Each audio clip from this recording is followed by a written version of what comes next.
الشيطان الرجيم. بسم الله الرحمن الرحيم. لا تجعل مع الله إلها آخر فتقعد مذموما مخذولا. وقضى ربك ألا تعبدوا إلا إياه وبالوالدين إحسانا. إما يبلغن عندك الكبر أحدهما أو كلاهما فلا تقل لهما أف ولا تنهرهما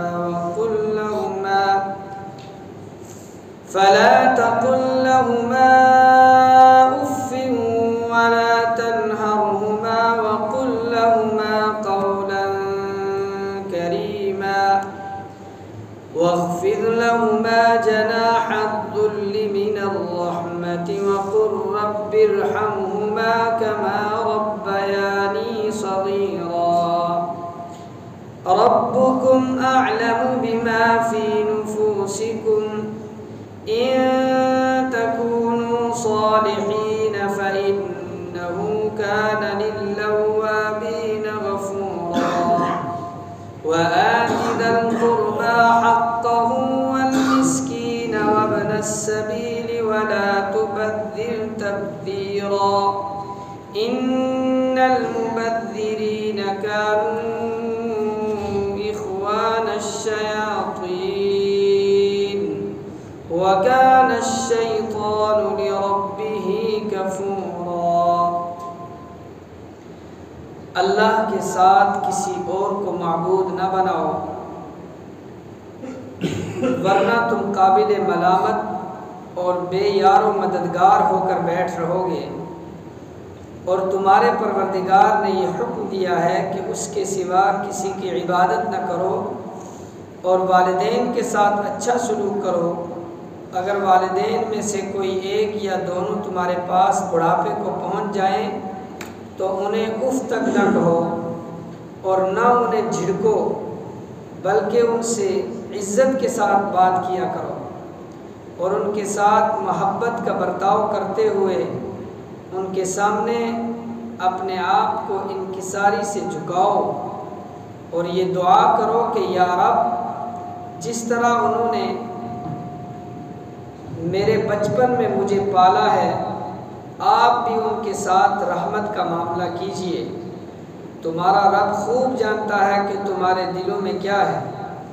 اگر تم نیک بن جاؤ تو وہ ان لوگوں کی خطائیں بہت معاف کرتا ہے جو کثرت سے اس کی طرف رجوع کرتے ہیں. اور رشتہ دار کو اس کا حق دو اور مسکین اور مسافر کو ان کا حق اور اپنے مال کو بےہودہ کاموں میں نہ اڑاؤ. یقین جانو کہ جو لوگ بےہودہ کاموں میں مال اڑاتے ہیں وہ شیطان کے بھائی ہیں اور شیطان اپنے پروردگار کا بڑا ناشکرا ہے.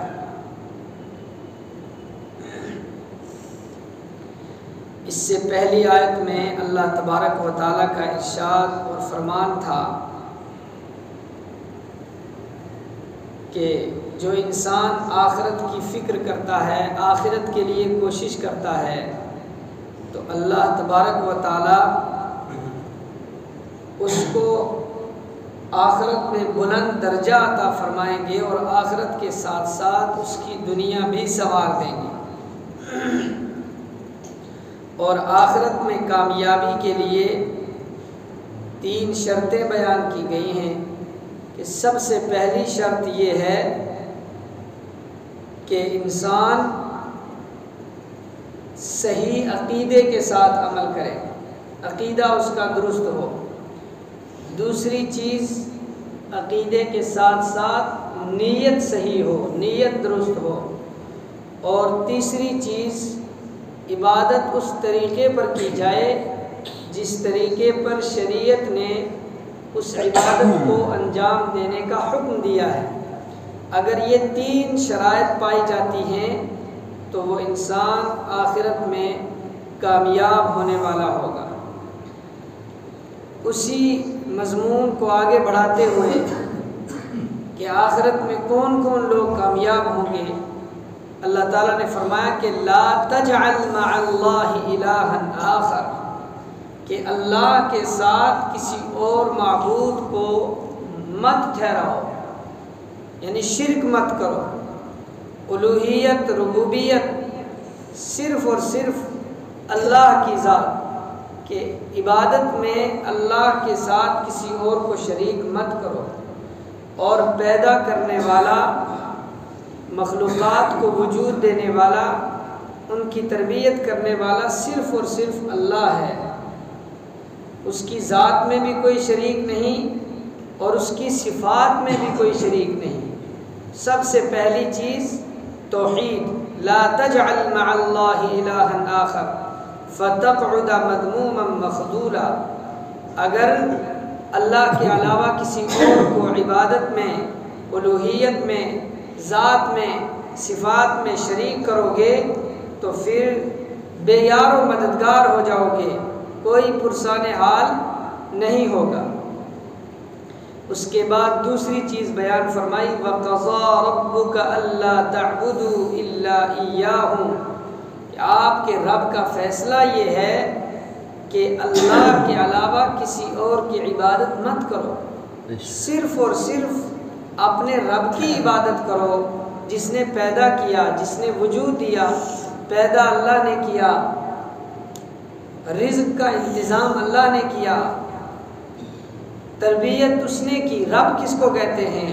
کہ جو آہستہ آہستہ کسی چیز کو پروان تک پہنچائے۔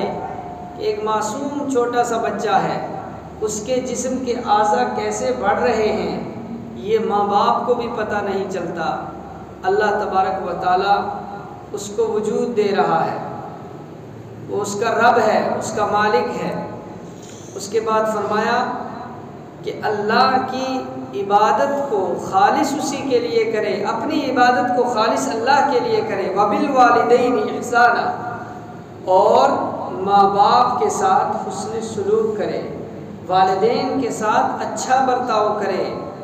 اِمَّا يَبْلُغَنَّ عِنْدَكَ الْكِبَرَ أَحَدُهُمَا أَوْ كِلَاهُمَا، کہ اگر ان میں سے کوئی ایک یا وہ دونوں بڑھاپے کی عمر کو پہنچ جائیں تو فَلَا تَقُلْ لَهُمَا أُفٍّ، تو ان کو اف تک بھی مت کہو۔ بار بار بڑھاپے میں سوال کیے جاتے ہیں، جب انسان بوڑھا ہو جاتا ہے تو بوڑھے انسان کی اور بچے کی ایک جیسی مثال ہوتی ہے۔ بچہ کسی چیز کے بارے میں ماں باپ سے 50 مرتبہ سوال کرتا ہے یہ کیا ہے، تو باپ ہر مرتبہ محبت کے ساتھ اس کو جواب دیتا ہے۔ ایسے ہی جب والدین بوڑھے ہو جائیں اور وہ کسی قسم کی بات پوچھیں یا کوئی ایسی بات کہیں کہ جو تمہاری سوچ اور سمجھ کے خلاف ہو یا صحیح نہ ہو، تو اس بات پر ان کو جھڑکا نہ جائے، ان کی ڈانٹ ڈپٹ نہ کی جائے، جیسا آج کل ہو رہا ہے کہ وہ بیچارے کچھ کہہ رہے ہیں تو اولاد جو ہے ان کی اس بات کو سننے اور سمجھنے کے بجائے کہتے ہیں بوڑھا ہے، پاگل ہے، کہنے دو۔ اس چیز سے منع کیا گیا کہ فَلَا تَقُلْ لَهُمَا أُفٍّ، کہ اگر وہ تمہارے مزاج کے خلاف کچھ کہیں تو اف تک بھی مت کہو۔ وَلَا تَنْهَرْهُمَا، اور ان کو جھڑکو نہیں، ان کے ساتھ ڈانٹ ڈپٹ مت کرو۔ وَقُلْ لَهُمَا قَوْلًا كَرِيمًا، ان کو بھلی بات کہو، نرم لہجے میں ان سے بات کرو۔ وَاخْفِضْ لَهُمَا جَنَاحَ الذُّلِّ مِنَ الرَّحْمَةِ، اور عاجزی کے بازو ماں باپ کے لیے جھکا دو، ان کے لیے نرمی کرو جتنی ہو سکتی ہے، زیادہ سے زیادہ۔ کسی بھی معاملے میں اپنے مزاج کے خلاف اگر وہ کوئی کام کرے یا تمہیں مجبور کرے تو اس پہ فرمایا کہ ان کے ساتھ سختی اور زیادتی نہیں کی جا سکتی۔ وَقُلْ رَبِّ ارْحَمْهُمَا كَمَا رَبَّيَانِي صَغِيرًا، اگر یہ ساری چیز کر رہے ہیں کہ ان کے حقوق کی رعایت ہو رہی ہے، ان کے مزاج کے مطابق ان کے ساتھ برتاؤ کیا جا رہا ہے، کے ساتھ نرمی ہو رہی ہے، ان کی بات مانی جا رہی ہے، ان کی خدمت کی جا رہی ہے، ساری کی ساری چیزیں ان کی اللہ کے حکم کے مطابق اگر کر رہے ہو، اس کے باوجود بھی اخیر میں فرمایا وَقُلْ رَبِّ ارْحَمْهُمَا كَمَا رَبَّيَانِي صَغِيرًا، اللہ تعالیٰ سے یہ دعا کرو کہ اے اللہ جس طریقے سے بچپنے میں میرے ماں باپ نے میری تربیت کی ہے، میری ضروریات کو پورا کیا ہے، ایسے آپ ان کے اوپر رحم فرمائیے۔ یعنی حقوق کی ادائیگی کے ساتھ ساتھ اللہ تعالیٰ سے ان کے لیے دعا بھی کریں۔ آپ صلی اللہ علیہ وسلم نے بہت فضائل اس کے بیان فرمائے ہیں کہ ماں باپ کی خدمت کرنا کتنا بڑا ثواب ہے اور ان کی نافرمانی کرنا کتنا بڑا گناہ ہے۔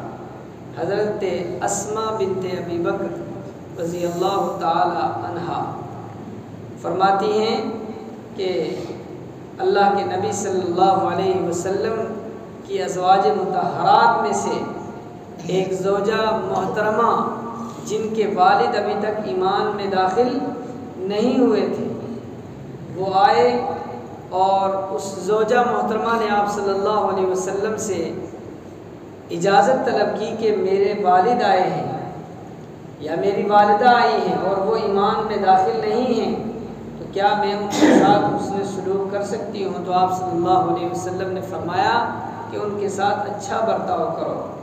ماں باپ کی صرف ایک بات جس سے سورہ لقمان میں منع کیا گیا کہ اگر وہ کفر کے لیے تمہیں مجبور کریں، شرک کے لیے مجبور کریں کہ کفر کرو، اللہ کے ساتھ کسی اور کی عبادت کرو، اس بات کو نہیں ماننا ہے۔ اس کے علاوہ ماں باپ کی ہر بات کو مانا جائے گا۔ اور ایک روایت نے فرمایا کہ وہی تمہاری جنت ہے، وہی تمہاری جہنم ہے۔ اگر ان کی خدمت کرو گے تو جنت، اگر نافرمانی ہو گئی تو وہ جہنم ہے۔ ایک صحابی نے عرض کیا یا رسول اللہ میرے حسن سلوک کا سب سے زیادہ حقدار کون ہے؟ تو آپ صلی اللہ علیہ وسلم نے جواب میں 3 مرتبہ فرمایا امک، آپ کی ماں، 3 مرتبہ یہی جواب۔ پھر 4تھی مرتبہ آپ نے فرمایا ثم اباک، پھر اس کے بعد آپ کا باپ ہے، آپ کا والد ہے۔ امام اوزاعی رحمۃ اللہ علیہ کے حوالے سے روح المعانی میں ایک واقعہ نقل کیا ہے کہ بعض لوگ ایسے ہیں کہ جو زندگی میں ماں باپ کے ساتھ حسن سلوک کرتے ہیں، اچھا برتاؤ کرتے ہیں، لیکن جب ماں باپ دنیا سے چلے جاتے ہیں، انتقال کر جاتے ہیں، مر جاتے ہیں، تو وہ نافرمانوں میں لکھ دیے جاتے ہیں۔ اور بعض اولاد ایسی ہے کہ جو زندگی میں ماں باپ کے نافرمان ہوتے ہیں، لیکن جب ماں باپ مر جاتے ہیں تو ان کو فرمانبرداروں میں لکھ دیا جاتا ہے۔ اس کی وجہ انہوں نے یہ بیان کی کہ اگر والدین جب دنیا میں تھے تو اولاد نے ان کی نافرمانی کی، کرنی نہیں چاہیے، نافرمانی کی، ان کو ستایا، پریشان کیا، لیکن جب ان کا انتقال ہو گیا تو اس کے بعد سمجھ آئی اور اس سمجھ کے ذریعے سے انہوں نے ان کا اگر قرضہ تھا تو اس قرضے کو ادا کیا اور ان کے لیے استغفار کی، ان کے لیے مغفرت کی دعائیں کی، اور والدین کے جو دوست احباب تھے ان کے ساتھ اچھا برتاؤ کیا، تو ایسا آدمی حسن سلوک کرنے والوں میں لکھ دیا جاتا ہے۔ اور اس کے مقابلے میں دوسرا کہ جو زندگی میں حسن سلوک کرتا رہا، اچھا برتاؤ کرتا رہا، لیکن جب والدین دنیا سے چلے گئے تو ان کا قرضہ ادا نہیں کیا، ان کے حقوق جو لوگوں کے ان کے ذمے تھے ان حقوق کو ادا نہیں کیا، تو وہ اس کی وجہ سے ان کے والدین کو برا بھلا کہا گیا، والدین کے لیے مغفرت کی دعا نہیں کی، اس اعتبار سے ان کو نافرمانوں میں لکھ دیا جاتا ہے۔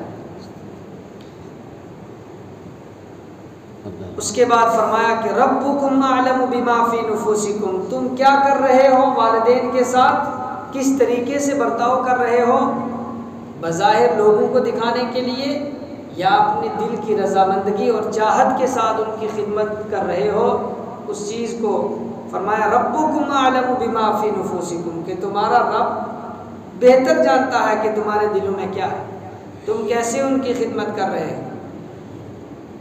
ان تکونوا صالحین فإنہ کان للأوابین غفورا، اگر تم نیک بن جاؤ، گناہوں سے توبہ کر لو، نافرمانیوں سے رک جاؤ، تو آپ کا رب ایسا ہے کہ جو اس کی طرف متوجہ ہونے والوں کو معاف کرنے والا ہے، درگزر کرنے والا ہے۔ اس سے بڑا معاف کرنے والا اور کوئی نہیں ہو سکتا ہے کہ ایک انسان 90 سال اس کے علاوہ کو پکارتا رہتا ہے اور ایک مرتبہ اس ذات کا نام لیتا ہے تو وہ 90 سال کے گناہوں کو معاف کر دیتا ہے، صرف ایک جملے کی وجہ سے۔ جو اللہ کی طرف متوجہ ہوتا ہے اللہ تبارک و تعالیٰ اس کو معاف کر دیتا ہے۔ اللہ تعالیٰ سمجھنے کی توفیق عطا فرمائے۔